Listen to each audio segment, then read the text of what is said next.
Salut, c'est Mathias pour une nouvelle vidéo. Donc là, aujourd'hui, nous allons travailler un travail polyarticulaire. Donc j'en avais déjà parlé beaucoup dans beaucoup de vidéos, mais là, j'aime bien me focaliser. Je suis dans un petit temps calme. Donc se focaliser sur ça aussi, c'est très important. Déverrouiller la hanche, déverrouiller tout ça et savoir d'où part la force. Hein. Si vous voyez un grand chêne, un grand arbre, j'ai toujours dit, hein, pour que la structure soit forte, ben, c'est les racines, c'est le tronc. Donc arriver à coordonner ça. Les bras, c'est juste un supplément après. C'est juste la fin de votre frappe en fait.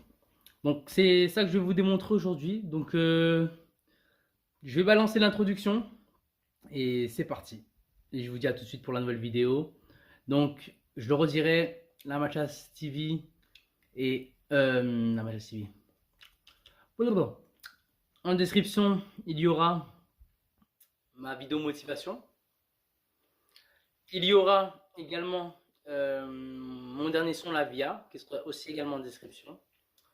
Et voilà, donc, désolé si je suis un peu barbouillant là, c'est que dans une situation en ce moment qui est assez délicate, voilà, niveau en général. Donc la vidéo sera, je vous fais le tuto. Et voilà, donc je sais pas si on aura d'autres là d'ici peu, on verra comment les choses évoluent dans la situation dans laquelle je suis. Et puis par la suite, voilà. Donc je vous dis à très très bientôt. Pour devenir une légende de l'UFC, il ne suffit pas d'utiliser ses poings. Il vous faut une réelle motivation. Quelque chose, ou plutôt quelqu'un, qui vous pousse dans vos retranchements. Comme Conor McGregor, avec Nate Diaz, John Jones, avec Daniel Cormier ou Anderson Silva, avec Chael Sonnen. Ces confrontations n'ont pas seulement vu deux combattants s'affronter, mais elles ont permis à deux rivaux de se transcender pour dépasser l'autre. Et plus encore, pour dépasser leurs propres limites. Et vous, qui sera votre grand rival?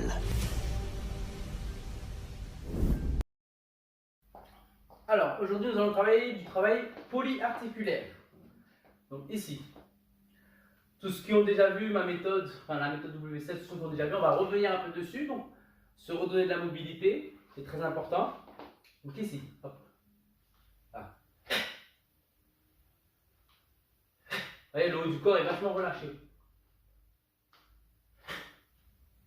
Allez, là je suis vraiment relax. Je me focalise vraiment sur tout le bassin. Ici, toute cette zone-là. On peut rétroverser un peu le bassin pour emboîter au niveau de la colonne vertébrale, tout ça. Là. Vous voyez, donc je monte de plus près.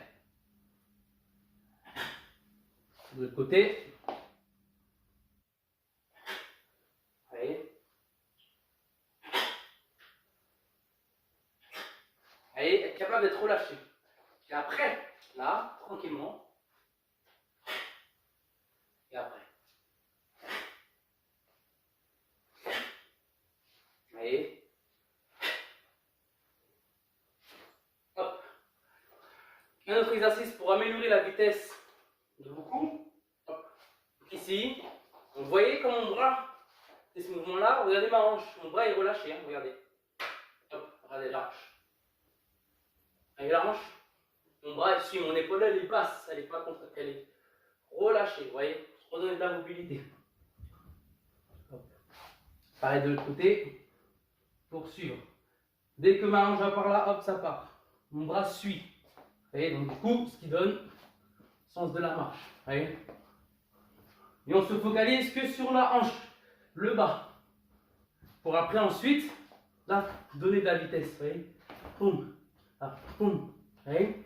Tranquillement. Boum. Sentir que. Boum. Boum. Tranquillement. Boum. Voilà. Et là, on va gagner vachement en vitesse. Donc, je vous invite aussi également à aller voir ma dernière vidéo motivation en description. Mon dernier son, la VIA aussi, est en description. Et c'est tout ce que j'avais à vous montrer. Enfin, voilà. Du travail polyarticulaire, donc c'est très important de venir travailler ça. Hein. Également travailler, on va essayer également travailler le pique-bout. Après ce travail polyarticulaire, on va forcément travailler le pique-bout. Donc un exercice de Keus D'Amato que j'aimais bien et qu'il faut travailler vraiment dans sa méthode et qui est très intéressant. Donc là on a travaillé tout à l'heure, comme vous avez vu, hop, hop, un petit peu de... Allez, travailler cette poussée. Hein, travailler, apprendre à coordonner le bas et le haut. Voilà, le bas est vachement relâché. Hein, donc, gardez cette optique. Ensuite, pour le pique-bout, c'est vraiment le même système. Hein, donc déjà, on va travailler sur un détail. Donc là, c'est un détail qu'on peut travailler chez soi, à la maison. Donc c'est un détail qu'il faudra travailler. Donc déjà, on ne doit pas être comme ceci. Donc, voilà. Si on est là, bon là c'est position de karaté, là déjà, on peut, voilà, il y a des shadow boxing qui se font comme ça, mais le mieux, c'est d'avoir les pieds comme si on attendait un service de tennis ou comme si on faisait du golf, vous voyez, ou du tennis. Moi, j'aime bien l'exemple du tennis. Vous voyez, avoir les pieds, non comme ceci, mais plus debout. Vous voyez, je suis debout, pas les pieds face, mais un petit peu en arrière. Et ce but est bien de travailler le plus compact possible. Hein, et ressentir que c'est 50-50. Hein, on va sentir le centre de gravité, même les appuis doivent pouvoir être capables de bouger. Ici, vous voyez, bam, bam, bam. Et ensuite, là, on peut venir travailler ensuite ici. Vous voyez, mais tout doit être lié. Hein. Bam, bam, c'est vraiment la masse. Hein. Et ensuite, on a venu travailler, donc soit comme ceci ou comme ceci, hein, mais vraiment cette flexion de, voilà, comme si on faisait des squats, être capable de tourner. Hein. On a mis cette pression là, on est capable de tourner. Hein. Et le fait de pouvoir tourner, hein, ici, voyez, être capable de, voyez, donc être capable de vraiment, ici vraiment tourner, donc vraiment être capable de, l'exercice de lier, vraiment sentir cet appui, être capable de lier, hein, de tourner aussi également, être capable de tourner, mais sentir qu'on est, vous voyez, ancré au sol.